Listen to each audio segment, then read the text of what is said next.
What's going on, everybody? I hope you're having a fantastic day. Back 8 or 9 months ago, maybe more, I uploaded a video of this custom Tikka that I built, and it got a lot of views, and a lot of people asked a lot of questions. People wanted to see range videos of it. They wanted to know how it's shot and all kinds of questions. So I thought I would do an update video because I've made a few changes to the gun, very small changes. Well, not changes, improvements. We'll just say that. And then I shot some range video where I did some practicing, but practicing right now is few and far between because finding ammo is kind of like, finding gold or something. And then I'm going to show you some of the hunts. So if you're not into hunting, that'll be at the end. But this gun had a fantastic first year, and it did everything that I wanted it to do. So you can see here the gun is clear. I'll just take the mag out. So one of the upgrades that I did do to the gun was I bought a Mountain Tactical aluminum alloy magazine. One of the issues that I had with this gun was it wasn't feeding properly, and I did a little review on this magazine. But when I bought this magazine and started using it, it solved all my feeding issues. Another problem that I kind of had when I was putting the gun together, and I don't know if I said it, was this bottom metal, which is an Atlas Works bottom metal. It didn't want to mount up flush with this magazine, or excuse me, with this stock to the receiver. Like, it all wasn't working quite perfect. So I had to take this bolt here, the front bolt, cut it down shorter and fix the threads and all that so it would mount up. So it was a little nerve-wracking, but I had to do some filing on the bottom of the bottom metal to make sure everything fit flush and all. And then the other upgrade I made was I put a aftermarket spring in here. Tikka triggers are really good, but you can get an aftermarket spring for really cheap, like 10 bucks. And I got mine from Mountain Tactical, the same place that made this magazine. And I cannot tell you how unbelievable this trigger is now. I mean, I don't know. It's the best trigger I've ever shot. It takes almost no pressure, and it breaks perfect. It passes all the bump tests and all that stuff that you want it to pass. It does fantastic. I also wanted to show you guys some of the ammo that I shot this year and what my gun liked and what it didn't like. So I started out with this ammo. That's Hornady Precision Hunter. It's ELDX, and it's 200 grain bullets. And I will tell you this, my gun is it's got a 22-inch barrel, and it's a 1-to-8 twist in the barrel. It's carbon 6 barrel, if you haven't seen the build. So it's carbon 6 barrel, 1-to-8 twist. My gun hated these. I cannot tell you how much it hated these. I was getting really frustrated. I didn't know what was going on. It was shooting like 2-3-inch groups, maybe not even quite 3-inch groups at 100 yards, and I didn't know what the heck was going on. So I then switched over to Nosler Trophy Grade. This is, well, it's hard to see, but they're 300 Win Mag, 180 grain AccuBonds, just regular AccuBonds, not the AccuBomb LRs. And my gun really liked these. It was shooting them at 2790, which is below what they list. They list these at 2950 on the box. But when we trued the rifle and figured everything out, it was shooting at 2790. So these shot really well, and I took some animals with these bullets. I liked them. But then I went back to Old Faithful, which are, these are Federal Premiums. They're 180 grain AccuBonds, and my gun really likes these. Like, it really likes these. It'll shoot, I don't know, a 1/2 inch, maybe. I've shot a little under 1/2 inch group with these.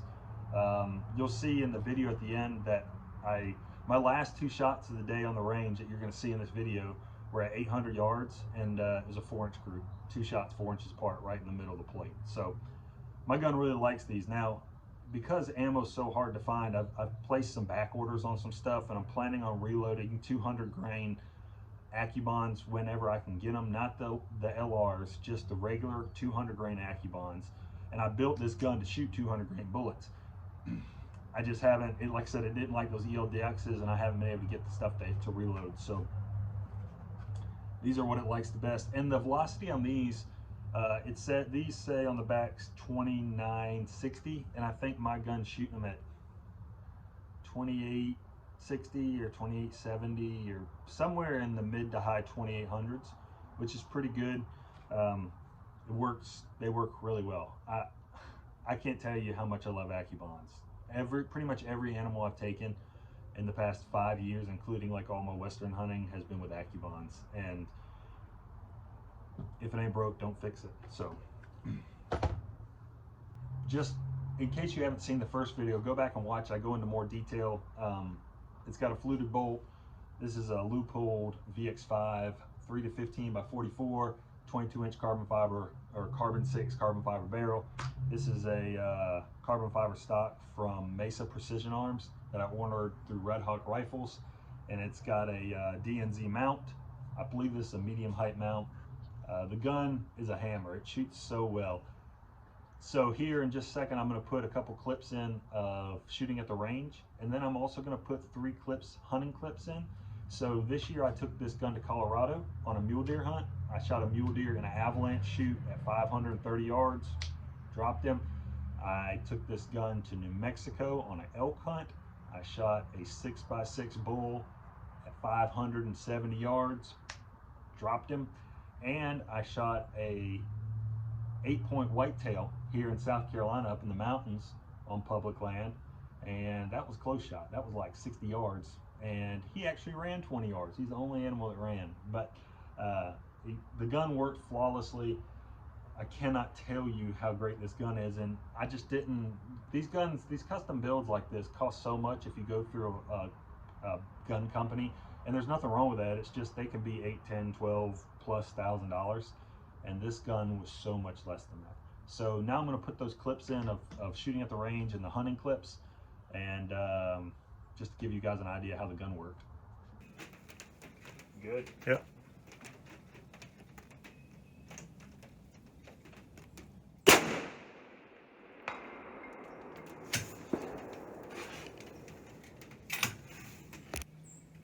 Here we go.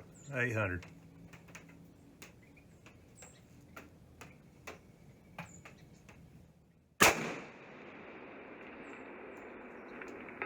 Well, darn, that's pretty good.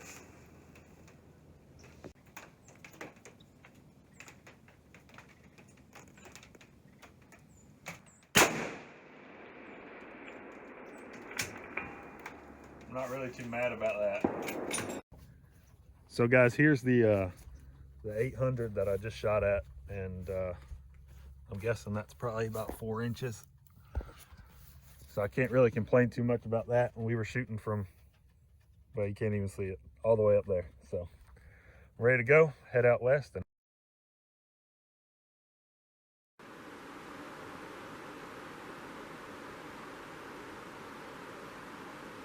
I just shot the big one.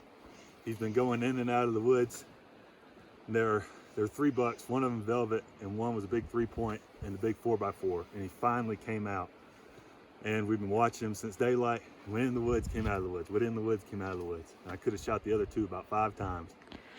I finally shot that one. He gave me a little bit of a shot, and I saw him drop. So we got to go hike all the way up there and try to get him down. That's going to be a chore.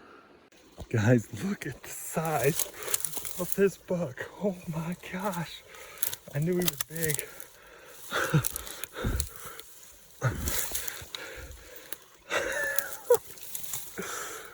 Oh my gosh. Huge. I mean, absolutely huge. All right, guys, here he is.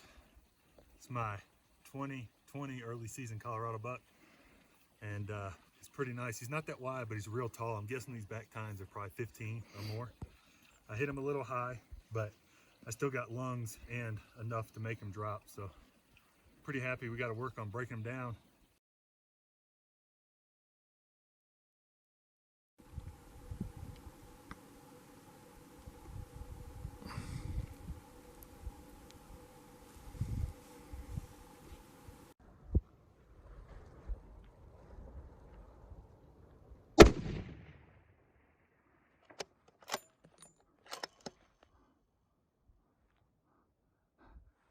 I got him. Smoked him. Woo! Oh my gosh. 575. Yes.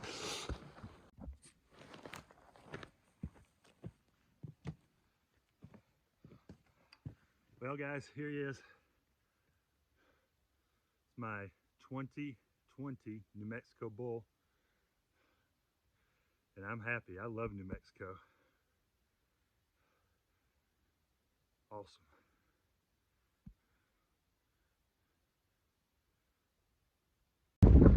Last load. Back to the truck. Here we go.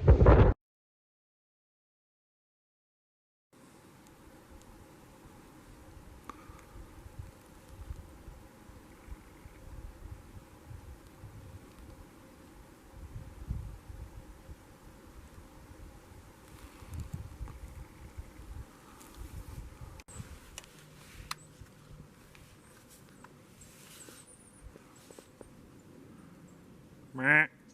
Meh.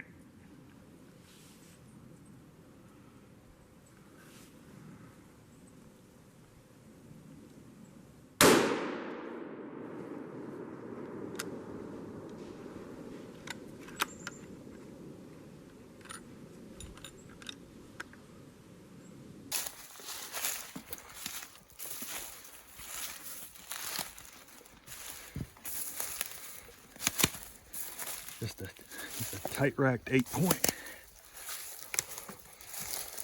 How about that? That's pretty cool. Golly, the bodies on these chickens are so big up here. How about that? Not wide, but awesome. Well, guys, here he is. Definitely not a giant, but still a really cool deer. Any deer you get up here in the mountains is so neat. He is not the one I saw earlier, though. The one I saw this morning was bigger. This spot has been so on fire this morning. I have a feeling that I'll be hunting in here again at some point. So I got to figure out a way to get him down to the main road, then get a cart and get him all the way back to the truck. I'm a couple, 2.5 miles from the truck maybe. So it's gonna be a little bit of a poke, a little hike, but that's okay. Really appreciate you guys watching the video. If you have any questions, put them down below. I know there's not a ton of information about the gun in this video, but if you want to watch my previous video about how I put everything together, there's all the information in there. I just kind of wanted to go over what bullets had worked for me and what bullets worked with this gun, and what problems I'd had with the gun, which were none, and how it's worked, and it's worked as perfectly as I could ever want a gun to work. So really appreciate you guys watching. If you're not already subscribed to the channel, make sure you subscribe. We've got some really cool hunts coming up in the near future, and I'll make sure to be taking this gun with me.